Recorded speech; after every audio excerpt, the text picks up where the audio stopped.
नारायणं नमस्कृत्यं नरं चैव नरोत्तमं देवीं सरस्वतीं व्यासं ततो जयमुदीरये। वैशंपायन कथा को आगे ले जाते हैं। जन्मेजय का प्रश्न होता है उनसे, महर्षि देवयानी की दासी बनना पड़ा शर्मिष्ठा को, तो बड़ा दुर्भाग्य। यह जिस तरह संभव हुआ उसमें तो यही लगता है, यही कहना चाहिए, समय ही सब कुछ साधता है, समय ही चलता है, हम नहीं चलते, हमें समय चला।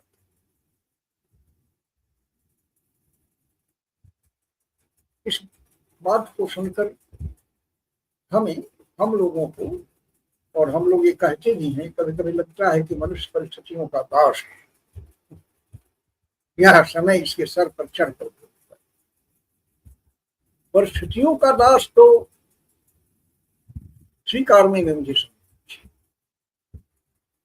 क्योंकि परिस्थितियां बदलती हैं।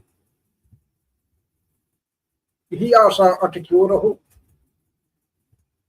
अली गुलाब के मूल वही है बहुरी बसंत ऋतु, इन डार न देखो। कवि बिहारी लाल का यह दोहा है कि गुलाब में फूल, गुलाब में तने फूल हैं, सितंबर अक्टूबर से शुरू होते हैं, उसके बाद वो उसके झड़ने का समय आ जाता है। लेकिन भ्रमर तब भी इस आशा से उसकी जड़ में सटा रहता है कि फिर बसंत आएगा, तो फिर इन डालों में पत्तियां हरी भरी होंगी, फूल आएंगे, तो फिर हमें आनंद मिलेगा। तो वैशंपायन की बात को जन्मेजय मानते हैं, इतना जरूर मानते हैं कि समय सब कुछ चलाता है।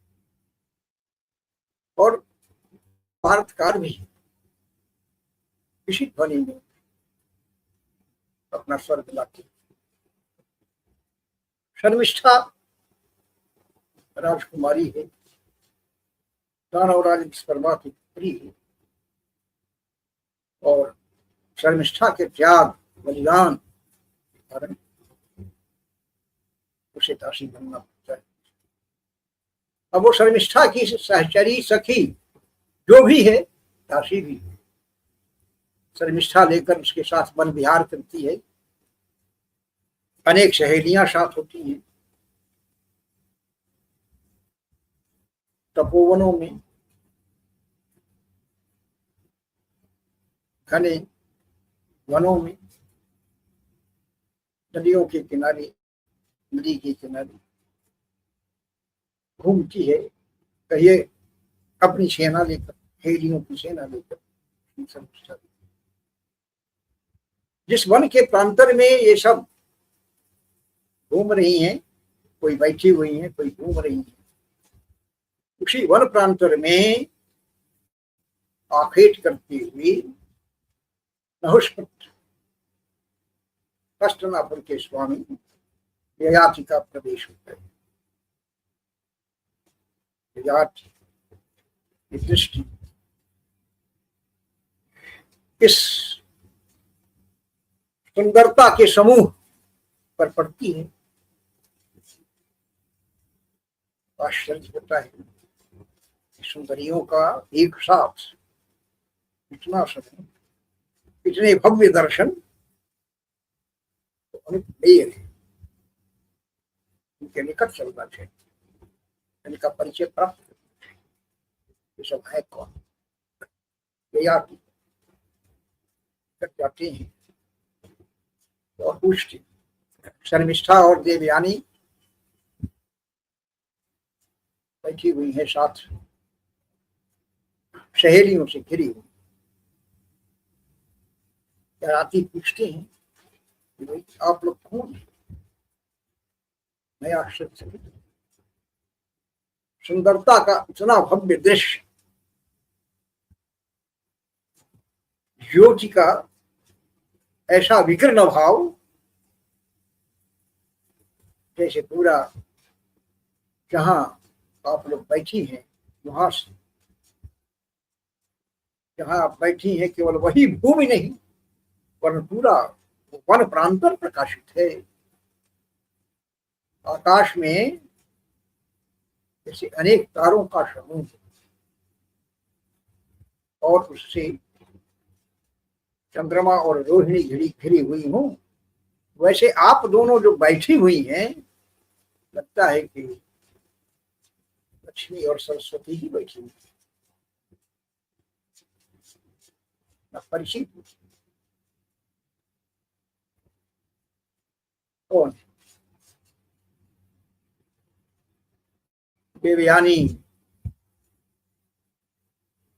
मालकिन है ना, पहले वही बोली थी, निष्ठा कैसे राशि। देवयानी कहती है कि मैं तो देवयानी हूँ, शुक्राचार्य की पुत्री हूँ, और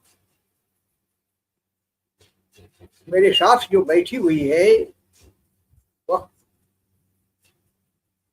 श्लोक वहां महाभारतकार लिखते हैं, वैशंपायन कहते हैं जन्मेजय से कि देवयानी परिचय देती है सर्वनिष्ठा।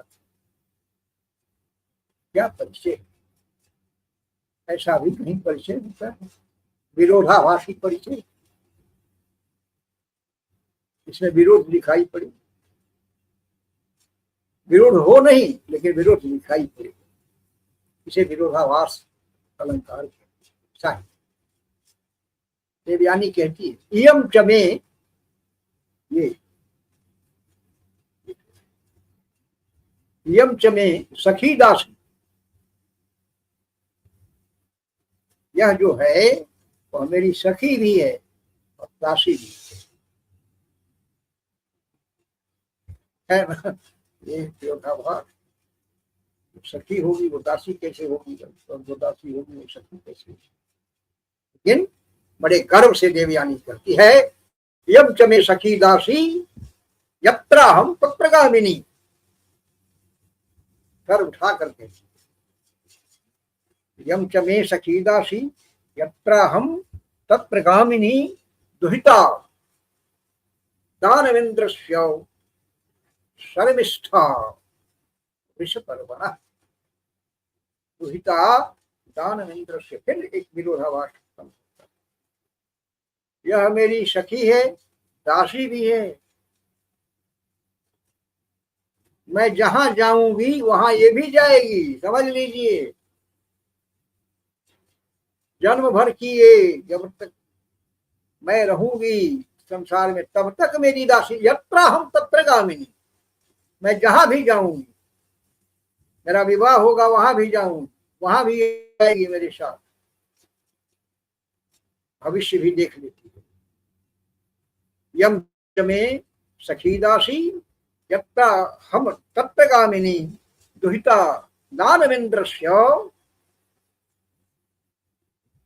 शर्मिष्ठा वृषपर्वणः, और ये दानवराज वृषपर्वा की पुत्री शर्मिष्ठा है। परिचय देखिए, ये आती स्वाभाविक है, कोई भी चकित होगा, इस पर चकित होते हैं, कहते हैं कि ये कैसे संभव, ये आपकी सखी भी है और दासी भी है, बताइए बताइए, ये तो बड़ा भारी रहस्य है, ऐसा कैसे हो सकता है, कौन बताइए। देवयानी नहीं बतलाती, पूरा वृत्तांत नहीं बतलाती, तो बतलाई। सत्य तो है उस रहस्य में, लेकिन उस सत्य के पुट में ईर्ष्या और द्वेष भी तो है। देवयानी का दोनों चरित्र प्रकट होगा ना, इसलिए वो कहती है राजन आपको इतनी गहराई में जाने से क्या अभिप्राय है। हाँ, समय का फेर है, यही कहती है। श्लोक है क्या, समय का फेर है, समय से ऐसा हुआ है। एक बड़े अच्छे कवि भी कहते हैं हिंदी साहित्य के, सुख की खिली चांदनी हो, कहाँ थी सर्वनिष्ठा राजकुमारी, परवा की पुत्री, गांव तकियों पर सोने वाली, ये यानी बगल में चटाई पर, कितने तामझाम के साथ, कितनी दास दासियां उसके साथ चलती थी, उसके श्रृंगार और आभरण में, उसके सौंदर्य को सजाने में, चमकाने में कितनी दासियां रही, वो आज दासी बनी।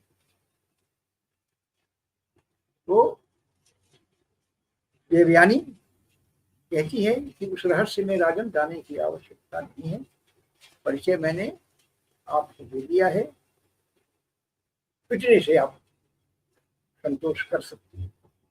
लेकिन आप बताइए, क्योंकि ये भी एक रहस्य है। इससे पूर्व आप चुके हैं ना कि कुएं में गिरी हुई देवयानी को ययाति ने निकाला है, इससे पूर्व ये कथा आप सुन चुके। तब भी देवयानी कैसा नाट्य करती है यहाँ अपरिचय का, छोड़ देगी, परिचय देगी, लेकिन देखिए कब देगी, परिचय का नाट्य। राजन आप कौन हैं, आप अपना परिचय, और आप कैसे इस वन में आए, ये बताइए। पिताजी कहते हैं कि शुभे, मैं इस वन में एक हिंसक पशु का पीछा करता हूँ, आ जाओ। आप लोगों पर दृष्टि, लगता है हिंसा तो मेरी हो गई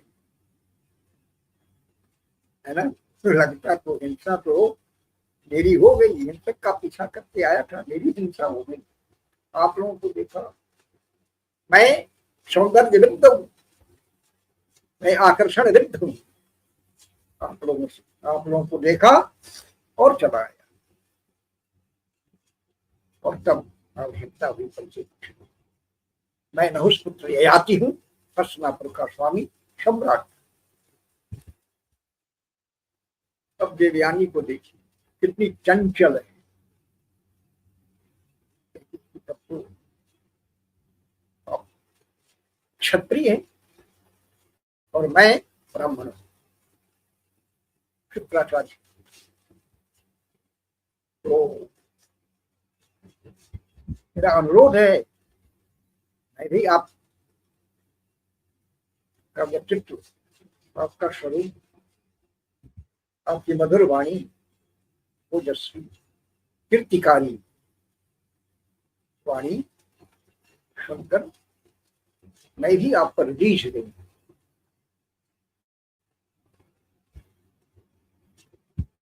किस तरह से महर्षि व्यास ने इसे यूज किया है, इस प्रसंग को सोचो। कहीं शर्मिष्ठा को न ये पसंद कर ली, सोचिए, ये है ना बात सोचने की। दोनों को लक्ष्मी सरस्वती कहा है। मजे की बात ये है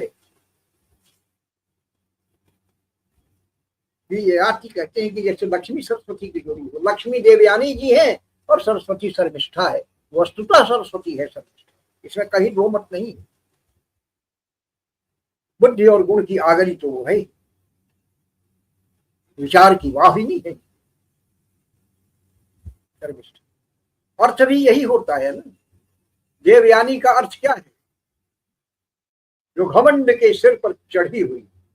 घमंडी नहीं हो जनाब, घमंड के सिर पर चढ़ी हुई, यानी जहां घमंड भी दब जाता है वहां देवयानी है ना।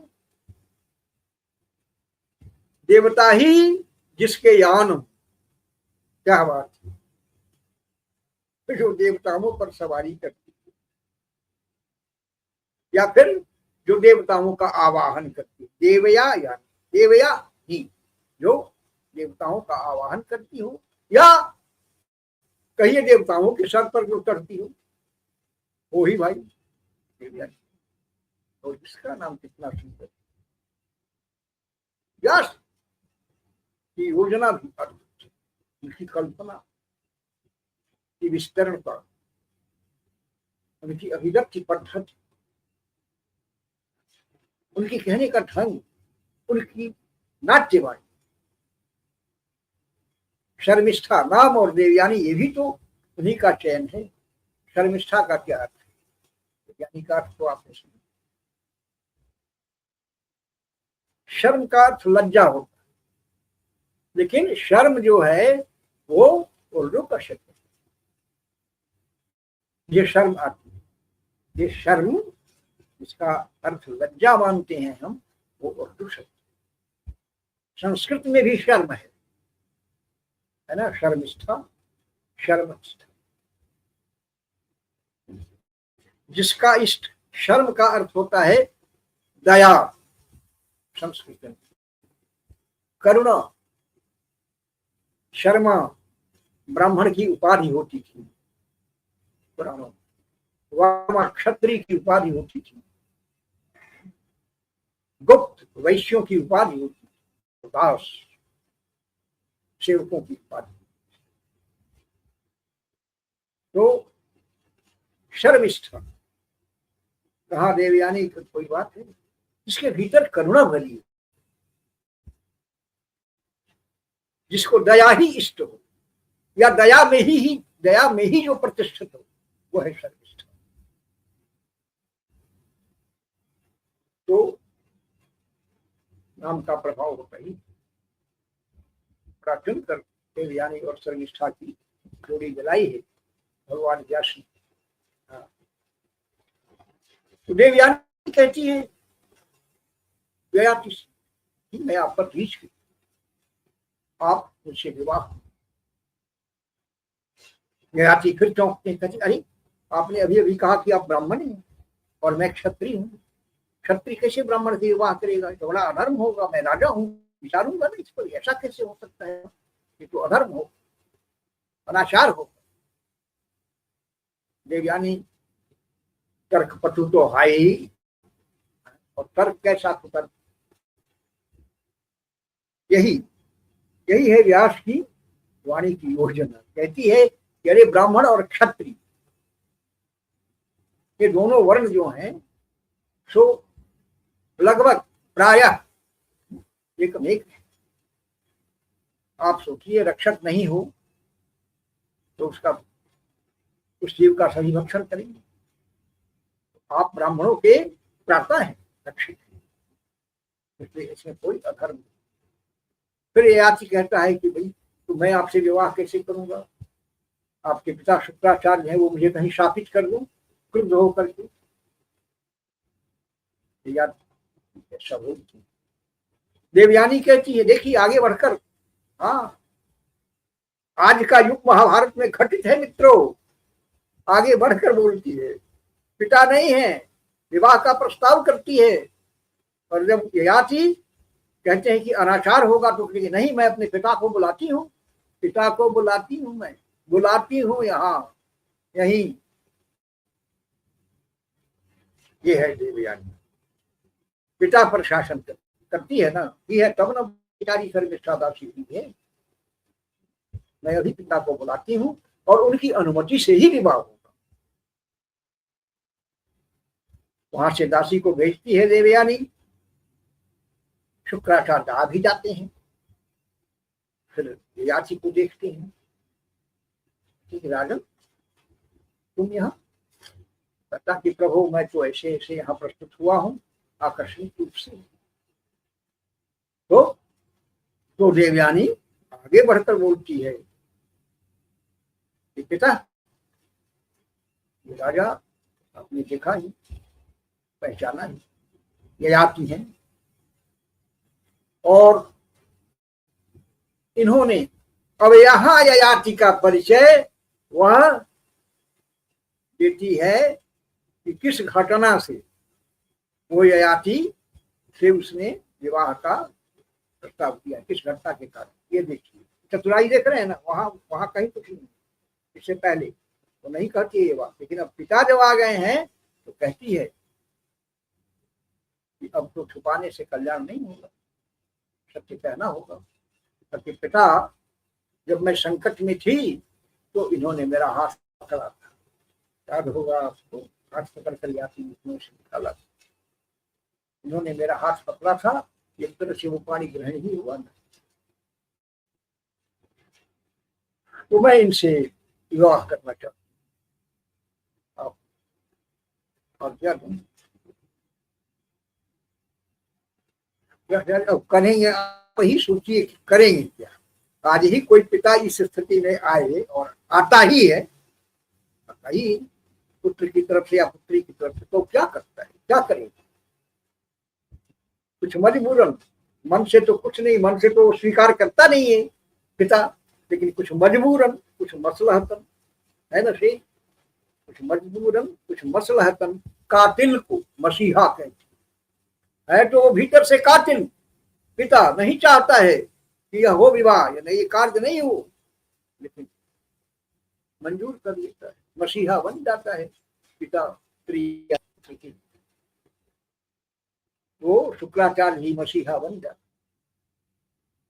कहते हैं कि उचित है राजन, मैं शापित नहीं करूंगा तुम्हें, मैं असंतुष्ट नहीं होऊंगा, तुम इससे विवाह करो, मेरी अनुमति है। ययाति शुक्राचार्य की परिक्रमा करता है, प्रणाम करते हैं, और फिर उन दोनों का विवाह होता है। कन्या सूत्र में देवयानी आबद्ध हो जाती है। फिर अब देवयानी राजमहिषी होगी। शर्मिष्ठा की क्या स्थिति है तो आपने देख ही लिया है कि कैसा परिचय लेती है। यम में सखी दास, यत्र हम तत्र गामिनी, पहले ही कह दिया है। जैसे भविष्य जानती है, अब भविष्य तो जानती ही थी कि याती ने मेरा उद्धार किया है, आ भी गए हैं ये याती। यास की यह योजना देख, यह संयोग बनाना देख। महाभारत क्या नहीं है, वही कहा ना, यन्न भारत के काव्य भी है, नाटक भी है, इतिहास भी है, पुराण भी है, वेद भी है, वेदांत भी है, उपनिषद भी है, क्या नहीं, व्हाट नॉट। भाषा वैसी, अभिव्यक्ति वैसी, कल्पना वैसी ही, नाट्य धर्मिता वैसी, संवाद वैसी ही, गहन गहन भी और सहज भी, उक्तियां विलक्षण। तो अब शर्मिष्ठा का क्या, देवयानी कहती है, अब शर्मिष्ठा तुम्हें तो मेरे साथ चलना हो, प्रस्तुत हूँ, तो मैं तुम्हारे साथ हूँ, जैसा कहोगी वैसा मैं। और तब देवयानी और शर्मिष्ठा दोनों विदा लेते हैं दानवपुरी से, और फिर हस्तिनापुर को दोनों। ययाति, देवयानी और शर्मिष्ठा दोनों को करा, एक अभिमानिनी और एक जो समर्पिता है, दोनों को लेकर आती। यह भी एक संयोग ही है, आगे देखिए क्या होता है। दोनों आती हैं, राजमहल में देवयानी राज प्रकोष्ठ में रहती है, शर्मिष्ठा को अलग प्रकोष्ठ मिलता है, वहां रहती। देवयानी के साथ विद्यार्थी का समय बीतता है, वन विहार में बीतता है, राज दरबार में नृत्यगान में बीतता है। विलास सुख में मिलता है, लेकिन यह याद सौंदर्य लोलुप है। आगे विशेष रूप से उनकी कथा आप सुनिएगा। वो सौंदर्य लोलुप है यह याद, और विलास और भोग का दास आगे चलकर एक शुद्ध होता है। देवयानी से उसे 2 पुत्र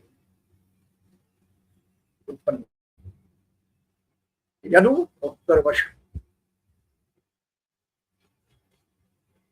इस विलास से, और स्वाभाविक भी है, जिसे हम रोज देखते हैं, अति परिचय दोषात कश्यनो मान, अति परिचय ते होत है अति ही अनादर भाई, मलयागिरी की भींगनी चंदन देख जराए। देवयानी चंदन मिल गई है ऐसा ही हम मानते हैं, मान लीजिए ये याद, लेकिन उस चंदन से उसे संतुष्टि नहीं। तो 2 पुत्र होते हैं देवयानी से उसी, और स्वाभाविक है कि देखते देखते उस सौंदर्य की कांति भले ही जो कि जो, लेकिन देखने वाले की दृष्टि में तो वो धूमिल हो चुकी, बल्कि वही उसे धूमिल कर चुका है। इसलिए उसे उज्ज्वल ज्योति कोई चाहिए। शर्मिष्ठा को वह देखता ही है जरा कदा, और उन्हें लक्ष्मी और सरस्वती की जोड़ी कह दी चुका है, तो शर्मिष्ठा के प्रति आकृष्ट होता है। यह आकर्षण कहाँ जाकर कौन सा मोड़ लेता है, हम अब इस पर अगले वक्ति में विचार करेंगे। बंधु को तब तक की क्षमा विदा, नमस्तुभ्यम, धन्यवाद।